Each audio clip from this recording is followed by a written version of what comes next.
Matre Namaha. With the divine blessings of our Mother Goddess Sree Lalita Sahasranamas and the Divine Father Lord Mahadeva, we are able to continue our efforts and trying to decode the Holy Lalita Sahasranamam, which are called the Rahasya Namas.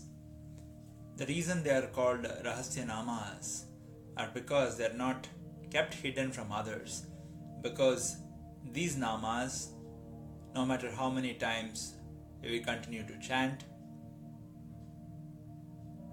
these Namas will reveal their meaning only when Mother Goddess allows us to understand the very cryptic details that are hidden in each of the words of each of the Namas. And depending on the various levels of a devotee and his or her efforts on meditating on Mother Goddess by the Namas, he or she will actually get the different levels of understanding and meaning of the Holy Lalita Sahasranamas. In continuation of our efforts, today we'll be discussing the next Nama, Shudda Vidyankuraakaara Dwijapankti DwaiYojVa.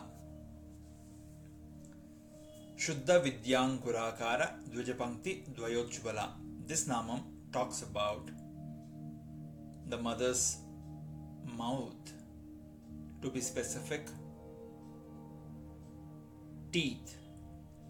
Dwijapankti DwaiYojVa means the upper and the lower teeth, which are typically 32 in number. As the name starts, Shuddha Vidyankuraakaara. Shuddha Vidya. What is Shuddha Vidya? Shuddha Vidya means the perfect, the clear knowledge. What is a clear knowledge? A clear knowledge is something that takes us inside on our inward journey. Shuddha Vidya, to give an example of the Maha Gurus who have walked the planet that we live on today. To quote Bhagavan Ramana Maharshi of Arunachala,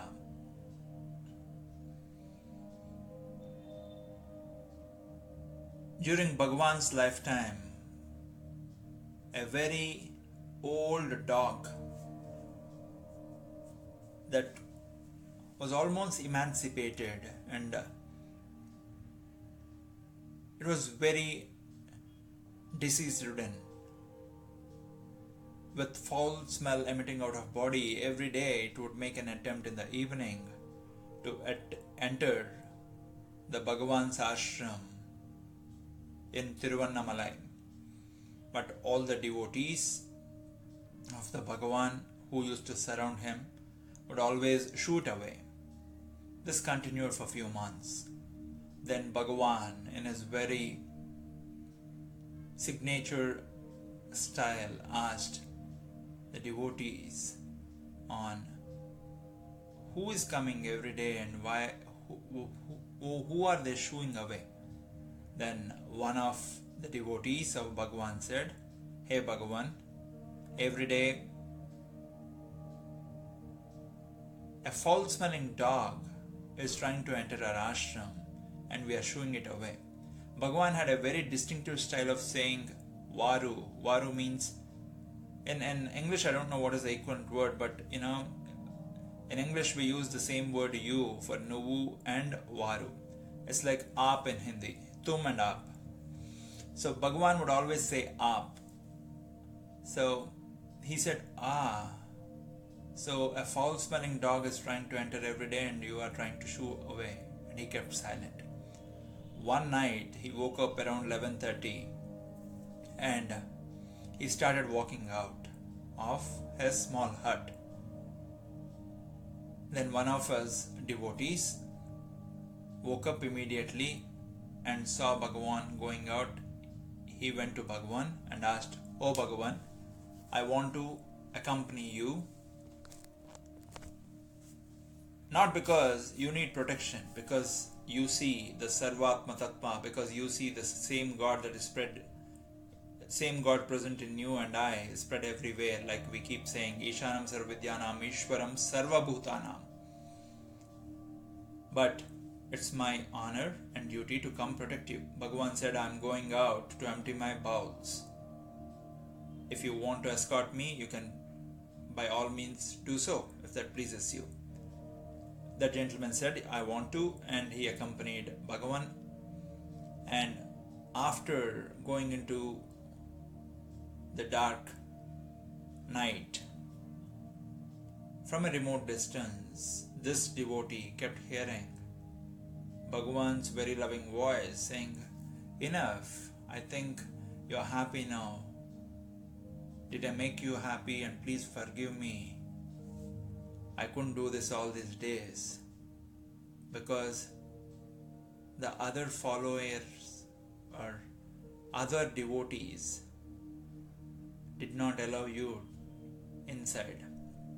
And this devotee who was standing at a distance did not understand anything. So after some time, Bhagavan returned back and they walked back into ashram. The next morning, when Bhagavan was sitting and reading a book, the Periya Puranam, which he often used to read, this very devotee went to Bhagavan and asked, "Whom were you talking to, Bhagavan, yesterday night when you and I went out? I heard very distinctly you were talking to someone saying, 'Enough, are you happy? I'm sorry I couldn't allow you before. Who was it?' And then Bhagavan looked at this devotee and he had tears rolling in his eyes. "Yesterday night, I had to go out to talk to the same dog that all of you have been shooing away for last so many months. Yesterday midnight, its time had come to depart from this planet, so it had to leave its body on its onward journey of the soul. Knowing that its time had come, since you did not permit it to come to me, I made an attempt to go to the dog. And when I went to the dog,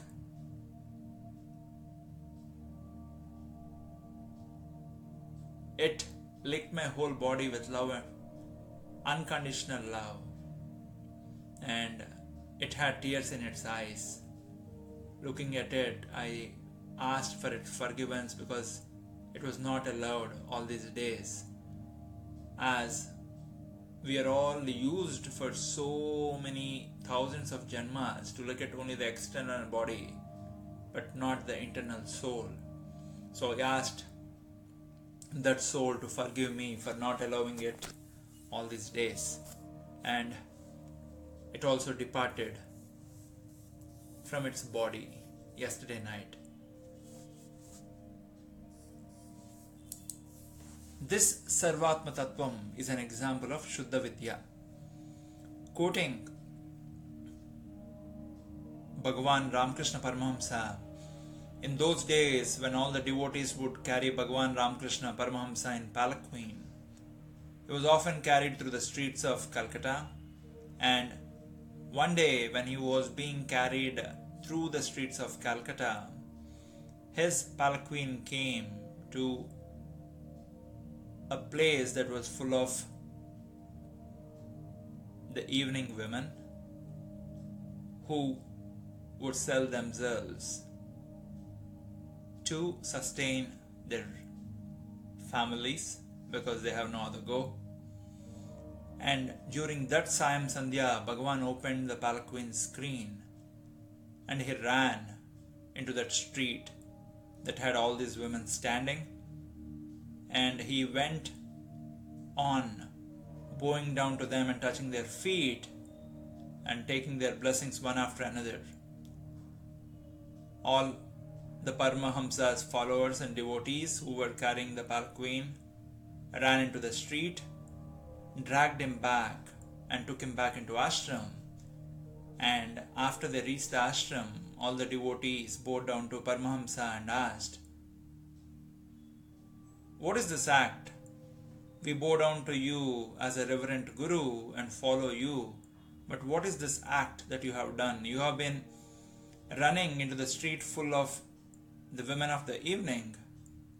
And not only that, you have been bowing down to them and touching their feet.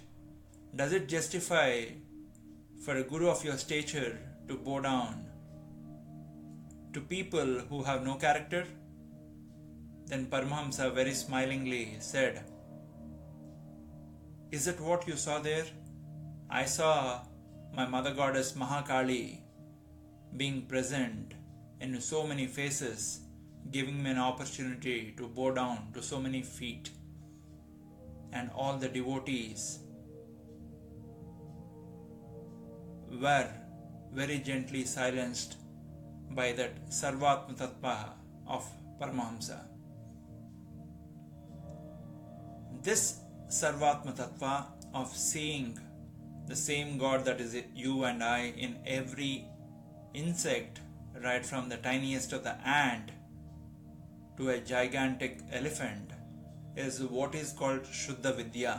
It's not the Vidya that is encapsulated in the books, but it is that knowledge that is comprehended from the books and especially put into action.